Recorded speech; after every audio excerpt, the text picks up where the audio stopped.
నమస్తే, నేను నామాల విశ్వేశ్వరరావు, ఎడిటర్, ప్రజామిత్ర దినపత్రిక. ఈ సోకాల్డ్ ఆలయదర్శిని అంటే ఒక ఫేక్ మ్యాగజైన్ ఆలయదర్శిని అని చెప్పుకుని తిరిగేటటువంటి దేవాదాయ శాఖలో డబ్బులు వసూలు చేసుకునేటటువంటి ఈ లక్ష్మణ్ రావు అనే వ్యక్తి ఈ మధ్య ప్రచారాలు ఎక్కువ చేస్తున్నాడు. ఏం చేస్తున్నాడంటే, ఫలానా అధికారి మీద కేసు పెట్టేశాను, ఫలానా అర్చకుడి మీద కేసు పెట్టేశాను, అలాగే నామాల విశ్వేశ్వరరావు అనే వ్యక్తి మీద కూడా కేసు పెట్టేశాను, 1వ కేసు పెట్టేశాను, 2వ కేసు పెట్టేశాను, 3వ కేసు పెట్టేశాను, 4వ కేసు పెట్టేశాను, 5వ కేసు పెట్టేశాను, 6వ కేసు పెట్టేశాను. ఇట్లాగా వరుసగా వాట్సాప్ ద్వారా, ఈమెయిల్స్ ద్వారా దేవాదాయ శాఖ అధికారులకి, ఉద్యోగులకి, అలాగే మా బంధుమిత్రులకి, మా మిత్రులు ఎవరైతే ఉంటారో వాళ్ళందరూ కూడా వాట్సాప్ లో పెడుతున్నాడు. నేను కేసు పెట్టేశాను, విశ్వేశ్వరరావు చెంచల్గూడ జైలుకి వెళ్ళిపోయాడు, చర్లపల్లి జైల్లో ఉన్నాడు, పరారులో ఉన్నాడు, పోలీస్ కస్టడీలో ఉన్నాడు అని చెప్పి కూడా ఈ వాట్సాప్ ద్వారా ప్రచారం చేస్తున్నాడు. చివరాఖరికి నా యూట్యూబ్ ఛానల్లో కూడా జొరబడి ఈ మెసేజ్లు పెడుతున్నాడు.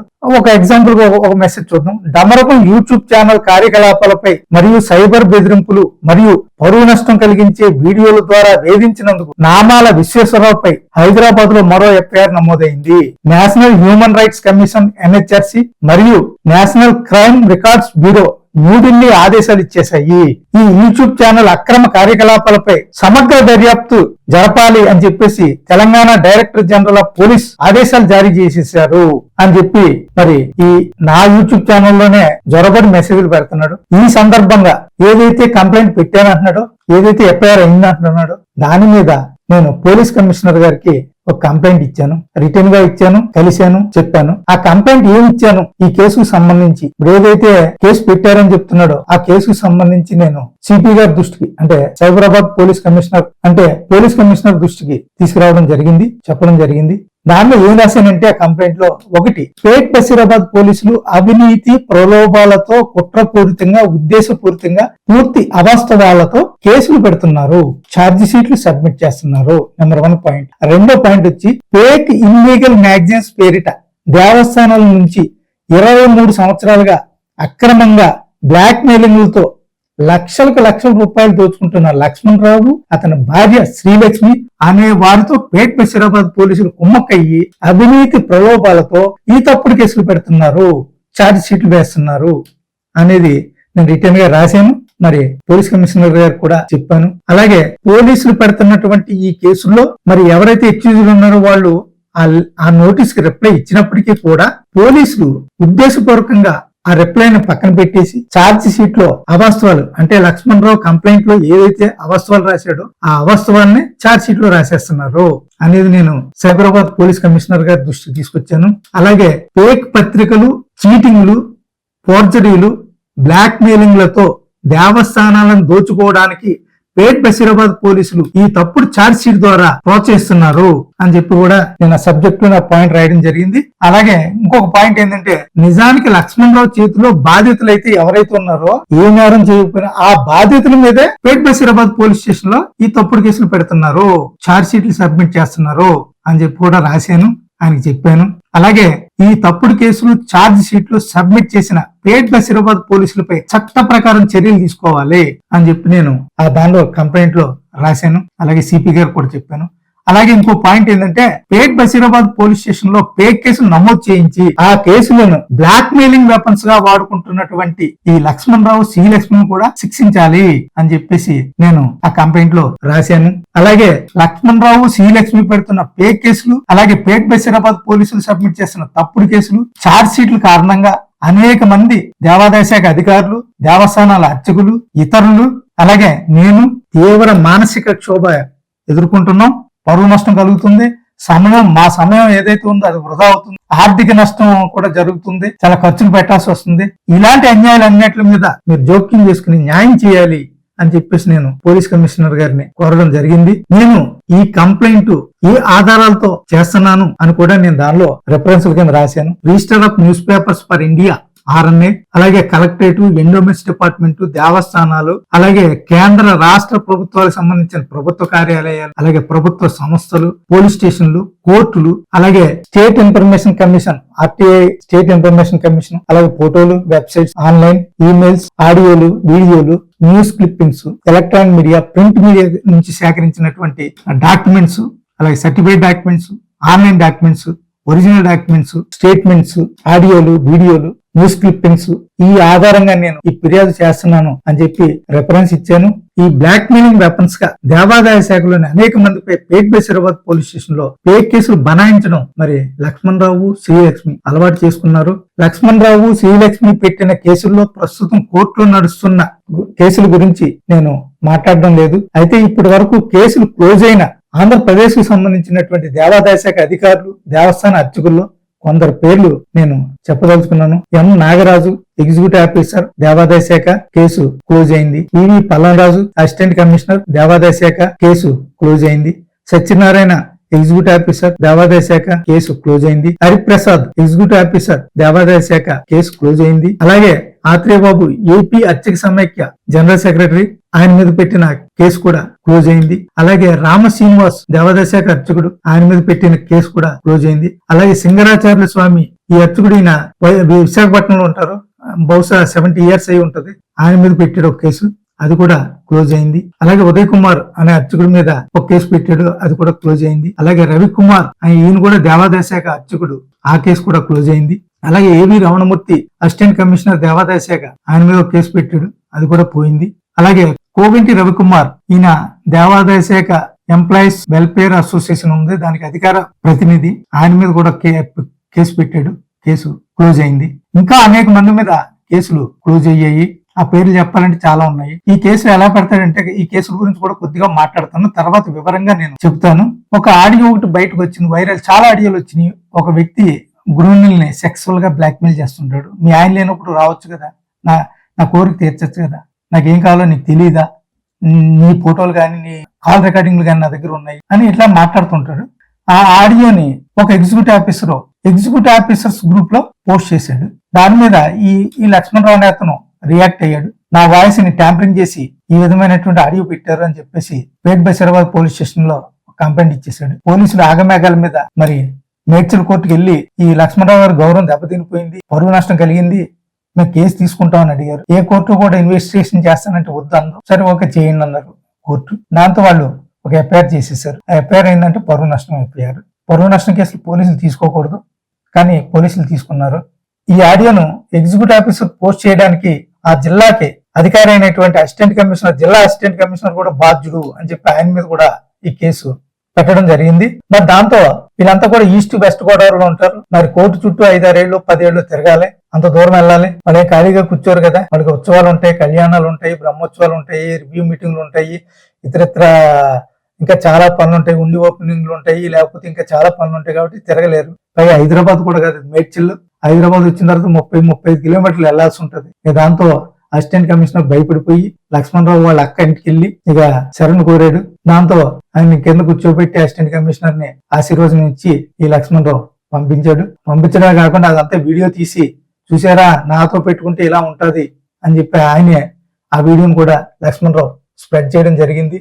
మరి ఎప్పుడైతే అక్కడ ఆ సమర్పణలన్నీ అయ్యాయో, ఇక్కడ పోలీస్ స్టేషన్ లో వెంటనే పోలీసులు ఆ కేసును క్లోజ్ చేశారు.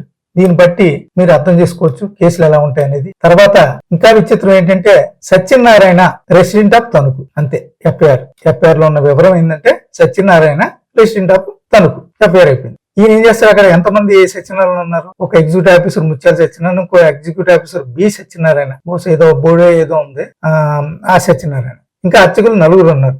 ఈ 4 ఇద్దరిని కలిపి మేము కేసు పెట్టేసాను, అది విత్డ్రా కావాలంటే, కేసు పోవాలంటే నాకు సమర్పణ చేసుకోవాలి అని బ్లాక్ మెయిల్ చేశాడు. సరే, ఆ కేసు అయితే కనుక పోయింది. అలాగే అర్చకులు రవికుమార్, ఉదయ్ కుమార్ అనే వాళ్ళ మీద ఒక కేసు పెట్టాడు. వారు ఎక్కడ ఉంటారంటే, ఎక్కడో అనంతపురం, గుంతకల్లు, గుత్తి దాటిపోవాలి. అయితే వాళ్ళు ఫోన్ చేశాడు. ఫోన్ చేసి 4 లక్షలు ఇస్తే కనుక కేసు విత్డ్రా చేసుకుంటాను, లేకపోతే లేదు, మీరు తిరగాల్సి ఉంటారు 6 ఏళ్ళు 7 ఏళ్ళు అని చెప్పి బెదిరి, అయినా కూడా వాళ్ళు లొంగకుండా నిలబడ్డారు. ఆ కేసు కూడా క్లోజ్ అయిపోయింది. ఇలాగా ఇష్టం వచ్చినట్టు కేసులు పేట్ బషీరాబాద్ లో పెట్టేస్తున్నాడు. ఇంతమంది మీద కేసు పెడుతున్న లక్ష్మణరావు ఎవరంటే, ఒక 23 ఏళ్లుగా ఆలయ దర్శిని అనే ఒక ఫేక్ మ్యాగజైన్ పేరు మీద గత 10 ఏళ్లుగా ఒక్క మ్యాగజైన్ కూడా ప్రింట్ చేయకుండా ఆలయ దర్శిని అనే అకౌంట్ లో డబ్బులు వేయించుకుంటున్నటువంటి వ్యక్తి. మరి అతను ఎంత గౌరవం ఉన్నాడు, అతనికి ఏ పరువు నష్టం కలిగింది అనేది పేట్ బషీరాబాద్ పోలీసులకి వీళ్ళందరూ కూడా చెప్పినప్పటికీ కూడా, నోటీసులో రిప్లై ఇచ్చినప్పుడు కూడా వాళ్ళు పక్కన పెట్టేస్తున్నారు. అందుచేత నేను సైబరాబాద్ పోలీస్ కమిషనర్ గారికి ఈ కంప్లైంట్ చేయడం జరిగింది, ఆయన కలవడం జరిగింది. ఇకపోతే ఈ కేసులన్నీ కూడా ఈ ఫేక్ మ్యాగజైన్స్ క్లెయిమ్ చేసుకుంటారు. వాళ్ళు ఇల్లీగల్ మ్యాగజైన్స్ క్లెయిమ్ చేసుకుంటూ మేము చాలా గౌరవంగా బతుకుతున్నాం అని చెప్పి పెడుతుంటారు. మరి లక్ష్మణ్ రావు అతని భార్య శ్రీలక్ష్మి ఫేక్ మ్యాగజైన్స్ ని క్లెయిమ్ చేసుకుంటూ ఫేక్ బషీరాబాద్ పోలీస్ స్టేషన్ లో నాపై కక్ష సాధింపు, మరి బ్లాక్ మెయిలింగ్ వెపన్ గా ఫేక్ కేసులు బనాయించడం కూడా అలవాటు చేసుకున్నారు. FIR number 827. ఈ కేసు ఒక 5-6 ఏళ్లు కోర్టు చుట్టూ తిరిగిన తర్వాత ఈ ఆధారం లక్ష్మణరావు చూపించలేదు, పోలీసులు కూడా ఆధారాలు లేవని చెప్పి అది క్లోజ్ అయింది. అలాగే ఎఫ్ఐఆర్ నంబర్ 810 ఈ కేసు కూడా క్లోజ్ అయింది. అలాగే ఎఫ్ఐఆర్ నంబర్ 479 ఈ కేసు కూడా క్లోజ్ అయింది. అలాగే ఎఫ్ఐఆర్ నంబర్ 722 మరి ఈ కేసు కూడా క్లోజ్ అయింది. ఎఫ్ఐఆర్ నంబర్ 617 ఇది 2017లో పెట్టాడు. ఇప్పటి వరకు అతను కోర్టుకి క్రాస్ ఎగ్జామిన్ కి గైర్హాజరులో ఉన్నాడు. అక్కడికి జడ్జి గారు కూడా వారెంట్ ఇష్యూ చేశారు. ఇంతవరకు క్రాస్ ఎగ్జామిన్ జరగలేదు. అలాగే ఇప్పుడు తాజాగా ఏ కేసు అయితే పెట్టాడో ఆ కేసు ఎఫ్ఐఆర్ నంబర్ 398 ప్రస్తుత కేసు. అది ఫేక్ కేసుతో సంవత్సరాల తరబడి కోర్టుకు తిప్పిన తర్వాత ఈ కేసుకు సంబంధించి తమ వద్ద ఆధారాలు లేవు అని చెప్పి పోలీసులు లక్ష్మణరావు కోర్టులో చెబుతారు. ఇక ఈ కేసు పెట్టడంలో కంప్లైంట్ కూడా శ్రీలక్ష్మి, ఆయన భార్య కూడా ఉంటది. ఆమె అయితే కనుక కోర్టుకి హాజరు కాదు. అలాగే లక్ష్మణరావు తన భార్య శ్రీలక్ష్మితో మహిళా కార్డును అడ్డు పెట్టుకుని నాపై ఒక నాన్ బెయిలబుల్ కూడా కేసు కూడా పెట్టింది. ఇంకా అది చెప్పడం కూడా చాలా ఆశ్చర్యకరంగా ఉంటది. అంటే ఒక విధంగా చెప్పాలని లైంగిక పరమైనటువంటి ఒక మహిళా కార్డును అడ్డు పెట్టుకుని కేసు పెడుతుంది. మహిళా కేసులు అంటే తెలుసు కదా, అది నాన్ బెయిలబుల్ కేసు. దానికి నేను ఖర్చు పెట్టుకుని పై కోర్టులకు వెళ్ళి యాంటిసిపేటరీ బెయిల్ తెచ్చుకుని, అది కూడా యాంటిసిపేటరీ మహిళా కేసుల్లో చాలా యాంటిసిపేటరీ బెయిల్ రాదు, వచ్చినా కూడా చాలా కండిషన్స్ ఉంటాయి. వారానికి 2 రోజుల పాటు పోలీస్ స్టేషన్ కి వెళ్ళాలి, అలా నెలల తరబడి తిరగాలి. ఆ 2 రోజులు కూడా పక్క రోజులు ఉండవు. ఒకటి మంగళవారం ఇస్తే 2 శుక్రవారం ఇస్తారు. అంటే సిటీ వదిలి వెళ్లకుండా ఉంటది. అలా నెలల తరబడి తిరిగాను. చివరాఖరికి అది ఒక ఫేక్ కేసు అని చెప్పి తేలింది, క్లోజ్ అయింది. యాక్చువల్ గా ఇదంతా కారణం ఏంటంటే అతని గురించి కొన్ని వాస్తవాలు చెప్పాను, అతని మ్యాగజైన్ గురించి. అలాగే నేను కొన్ని కేసులు కూడా వాళ్ళిద్దరి మీద వేయడం జరిగింది. ఆ కేసును విత్డ్రా చేసుకోవాలనేది ఒక బ్లాక్ మెయిలింగ్ చేయడానికి కూడా ఈ కేసులు పెట్టడానికి ఇది ఉంది. అవన్నీ కూడా నేను తర్వాత వీడియోలో చెప్తాను. ఈ పోలీసులు కూడా ఇంతమంది మీద ఒక వ్యక్తి వచ్చి ఇన్ని కేసులు పెట్టేస్తుంటే కనీసం ఆలోచించాలి కదా. ఆయన రావడం తర్వాత కేసు బుక్ చేసేస్తున్నారు. ఒక పరశురాం, ఎస్ఏ పరశురాం, ఎస్పీ కాదు ఎస్ఏ పరశురాం అనే ఒక వ్యక్తి ఉన్నాడు అక్కడ. ఆయన నా మీద ఒక కేసు, ఇంకో 2-3 మీద కోసం కేసులు లక్ష్మణరావు నుంచి డబ్బులు తీసుకుని పెట్టి నన్ను ఈ మధ్య ఏసీబీకి రెడ్ హ్యాండెడ్ గా దొరికిపోయాడు, చెర్లపల్లి జైలుకు పోయాడు. ఇలా ఉన్న పరిస్థితి. ఆ టైంలో ఉన్నటువంటి మహేష్ అనే సీఏ కూడా ఫేక్ కేసు అని తెలిసి కూడా ప్రలోభాలకు గురయ్యి కేసులు బుక్ చేసేసాడు. ఒక్క ఆధారం కూడా లేకుండా ఎలా కేసులు పెడతారు అనేది ఒకసారి పోలీసులు ఆలోచించాలి. ఆ కేసు గురించి కూడా ఆధారం కూడా ఇతనిచ్చిన ఆధారం కూడా నేను తర్వాత చెప్తాను. చాలా అసహ్యకరంగా ఉంటాయి ఆధారాలు. వాళ్ళ భార్యని మహిళ గారిని అడ్డు పెట్టుకుని ఆమె ఫోటో వేసి ఆ పక్కన ఈ పక్కన న్యూడ్ ఫోటోలు వేసి మరి ఏం రాస్తాడంటే దాని కింద పైన ప్రజామిత్రాన్ని పెడతాడు. దాని కింద ఏం రాస్తాడంటే గుగ్గు గుడిసుంది, మా అమ్మమ్మ మంచం ఉంది, వస్తావా అని చెప్పేసి ఏదో రాసి ఇది విశ్వేశ్వరరావు అనే వ్యక్తి మరి ఇండియన్స్ అధికారులు పెట్టేశాడు మరి అని చెప్పేసి అలా ఒక మహిళా కార్డుని అడ్డు పెట్టుకుని పెడతారు. వాట్సాప్ పెట్టినప్పుడు స్క్రీన్ షాట్స్ ఉంటాయి, లేకపోతే నా ఫోన్ తీసుకోవాలి, లేకపోతే ఎవరు పంపించిన వాళ్ళ స్టేట్మెంట్ తీసుకోవాలి, అవన్నీ ఏమి ఉండవు. కేవలం కేసు పెట్టడానికి ఒక కంప్యూటర్ డిజైన్ చేసిన ఇలాంటి పేజీని పట్టుకొస్తారు, మహిళా కార్డు అడ్డు పెట్టుకుని పెట్టేస్తారు. కానీ అవి విచిత్రంగా పోలీసులు తెలుసు కాబట్టి పోలీసులు కోర్టులో వేయరు, ఆధారాలు లేవని చెప్పి. ఇట్లాగా పేట్ బషీరాబాద్ పోలీస్ స్టేషన్ లో బ్లాక్ మెయిలింగ్ వెపన్స్ కింద ఈ లక్ష్మణరావు శ్రీలక్ష్మి కేసులు పెడుతున్నారు. ఈ విషయాలన్నీ కూడా సిపి గారికి చెప్పాను, ఆ కంప్లైంట్ లో రాశాను కూడా. అంతేకాకుండా ఈ కేసులు పెట్టగానే మొదలు పెడుతున్నారు దుష్ప్రచారాలు, అసత్య ప్రచారాలు, అసభ్య ప్రచారాలు. మరి ఈమెయిల్స్ ద్వారా, పాంప్లెట్స్ ద్వారా, మరి వాట్సాప్ లో, social media, press notes, magazines, అప్పుడప్పుడు వేసే మ్యాగజైన్స్, రిజిస్టర్ పోస్టులు, కంప్లైంట్స్, పబ్లిక్ డొమైన్ ద్వారా ఈ దుష్ప్రచారం, అసభ్య ప్రచారం మరి లక్ష్మణరావు శ్రీలక్ష్మి కంటిన్యూ చేస్తున్నారు. విశ్వేశ్వరరావుపై ఎఫ్ఐఆర్ అయిపోయింది, మరో ఎఫ్ఐఆర్ అయిపోయింది, 3 ఎఫ్ఐఆర్ అయిపోయింది, అరెస్ట్ అయిపోయాడు. మరి చెర్లపల్లి సెంట్రల్ జైల్లో ఉన్నాడు. మరి బహిరంగ ప్రకటన అని చెప్పేసి పరారిలో విశ్వేశ్వరరావు ఉన్నాడు. అలాగే బహిరంగ ప్రకటన విశ్వేశ్వరరావు మోసగాడు. అలాగే విశ్వేశ్వరరావు చట్ట విరుద్ధ చర్యల మీద ముఖ్యమంత్రి ఆదేశాలు ఇచ్చేశారు. కలెక్టర్ పర్యవేక్షణలో మరి పోలీస్ కమిషనర్ దర్యాప్తు జరిపేస్తున్నాడు. మరి విశ్వేశ్వరరావు మోసగాడు, విశ్వేశ్వరరావు నైతిక ప్రవర్తన లేనటువంటి వ్యక్తి, ఇలాగా దుష్ప్రచారం చేస్తున్నాడు. ఇంకా ఈ లక్ష్మణరావు అనే వ్యక్తి ఎంత సైకో శాడిస్ట్ అంటే నా ఫోటోల్ని అగ్లీగా మార్పులు చేసి వేస్తుంది, కానీ అతని శాడిజం అతనికి సాటిస్ఫై కావట్లేదు. మొన్న ఒక వాట్సాప్ లో కూడా నాది తెల్ల జుట్టు, తెల్ల గడ్డం ఉన్న ఫోటో పెట్టాడు. మరి అతనిది ఎలా ఉంటుందో మరి రంగు వేసుకోకపోతే అతను ఒకసారి ఆలోచించుకోవాలి. అతను 60 ఏళ్ళు దాటిని నాకన్నా చాలా పెద్దోడు. నాకు మాత్రం గడ్డం వచ్చింది, తెల్ల గడ్డం వచ్చింది, ఇతనికి తెల్ల ఇది వచ్చింది అన్నట్టుగా ఒక ఫోటో వేస్తాను. ఈ యొక్క కేసుకి సంబంధించి ఇంకా కోర్టుకి విచారణకు వెళ్ళలేదు కాబట్టి నేను కంప్లైంట్ చేశాను సిపి గారికి. అసలు ఈ కంప్లైంట్ ఏం రాశాడు అతను అనే దానికి మనం దీని తర్వాత చూద్దాం. ధన్యవాదాలు.